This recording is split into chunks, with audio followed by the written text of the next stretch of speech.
At night, road markings don't work the same way they do during the day. Many drivers assume that if a line is visible in daylight, it will also guide them at night.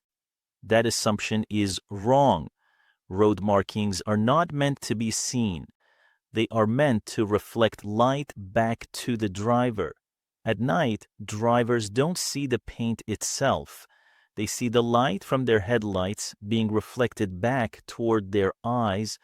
This effect is called retroreflection. When road paint loses this property, the marking may still be there, but functionally it disappears. The problem becomes worse in rain. A thin layer of water changes the way light behaves.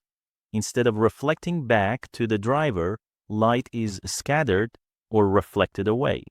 Worn paint, smooth surfaces, or poor quality reflective materials reduce visibility even further. From the driver's perspective, lane boundaries suddenly become unclear.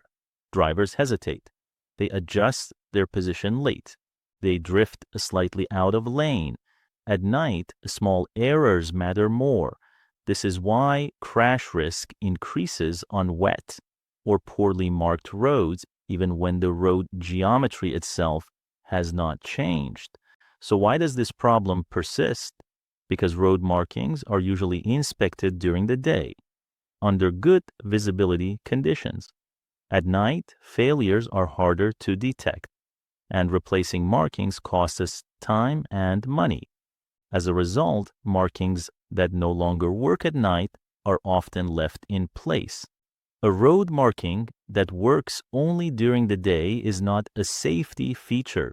It creates a false sense of security.